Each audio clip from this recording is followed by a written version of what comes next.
Hi friends, నెట్ఫ్లిక్స్లో release అయిన the last house cinema Telugu dubbing ఎలా ఉందో ఇప్పుడు చూద్దాం. జేసన్ భార్య, కొడుకు, కూతురుతో హాయిగా కాలం గడుపుతూ ఉంటాడు. క్రిస్మస్ జరుపుకోవడానికి క్రిస్మస్ ట్రీ కొనడానికి బయటికి వెళ్దాం అనుకున్న సమయంలో వాళ్ళ ఇంట్లో ఏ తలుపు ఓపెన్ అవ్వదు. వాళ్ళ ఇంట్లో ప్రతి తలుపు మూసివేయబడి ఉంటుంది. తెరవడానికి ఎంత ప్రయత్నించినా తెరవదు.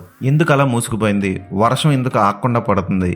బయట ఉన్న ఆక్టోపస్ లాంటి జంతువులు ఎందుకు మనుషులను తింటున్నాయి? ఈ ప్రశ్నలన్నిటికీ సమాధానం తెలుసుకోవాలంటే ఈ సినిమా చూడాలి. ఇది ఒక విచిత్రమైన సిచ్యువేషన్. నెలలు కాస్త సంవత్సరాలు అయిపోతాయి. పిల్లలు ఎదిగిపోతారు. తిండి కోసం అల్లాడతారు. తిండి కోసం రకరకాల ప్రయత్నాలు చేస్తారు. ఎలా బతుకుదాం, ఎలా ఉండాలి అన్న దాని మీద ఎంతో శ్రద్ధ వహిస్తారు. చివరికి వాళ్ళ ఇంటి నుంచి బయటకు వెళ్ళారా? అసలు ఆ ఇల్లు ఎందుకు కుంగిపోతుంది? భూమిలో ఎందుకు కూరుకుపోతుంది? ఇవన్నీ వెరైటీగా అనిపిస్తాయి సినిమా చూసేటప్పుడు. టేకింగ్ కానీ విజువల్ ఎఫెక్ట్స్ కానీ చాలా బాగుంటాయి, అదిరిపోతాయి. హీరో హీరోయిన్ యాక్షన్ కానీ, పిల్లలకి 2 వెర్షన్స్ ఉంటాయి. చిన్న పిల్లలు, ఎదిగిపోయిన పిల్లలు, అందరూ కూడా బాగా చేశారు. తిండి లేక ఒకరినొకళ్ళు తిట్టుకునే స్థాయి నుంచి కష్టం వచ్చినప్పుడు అందరూ కలిసికట్టుగా పోరాడితే ఏం జరుగుతుంది అన్నది బాగా చూపిస్తారు. అలాగే ప్రపంచం అంటే కేవలం మనుషులదే కాదు, వేరే జంతువులు కూడా ఉంటాయి. వాటికి కూడా ఒక ప్రపంచం ఉంటుంది. అవి కూడా జీవించాలి అన్నట్టు చూపిస్తాడు దర్శకుడు. సూర్యరశ్మి, నీరు, గాలి, వీటి విలువ తెలియక మనిషి విచ్చలవిడిగా వాటిని దుర్వినియోగం చేస్తున్నాడు అన్నట్లు కూడా చక్కగా చూపిస్తాడు. అలాంటి వాటి వల్ల ఫలితాలు, ప్రతికూల ఫలితాలు ఎలా ఉంటాయి అన్నది ఈ సినిమాలో బాగా చూపించాడు దర్శకుడు. ఎడిటింగ్ బాగుంటుంది. యాక్షన్ సన్నివేశాల చిత్రీకరణ బాగుంటుంది.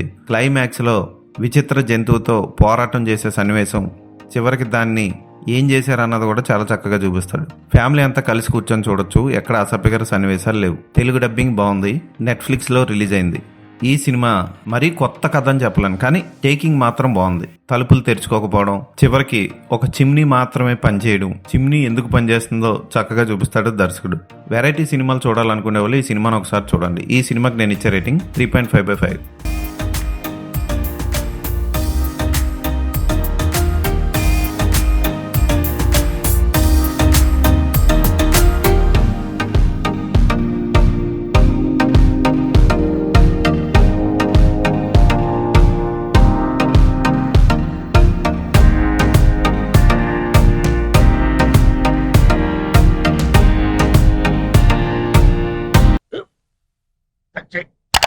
మన స్కూల్ బెంచ్ లాగా ఎంత గట్టిగా ఉందోరా?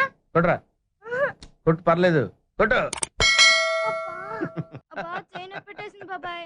ఆ, నీకు నొప్పి. ఏంటి నువ్వు కొడతావా? కమా బిట్ మీ యార్. వద్దు బాబాయ్. వాడిని నేను కొట్టడం లేదమ్మా, వాడినే నన్ను కొట్టమంటున్నాను. ఆ. నువ్వేం కంగారు పడక్కర్లేదు. అడుగుతావేంటి?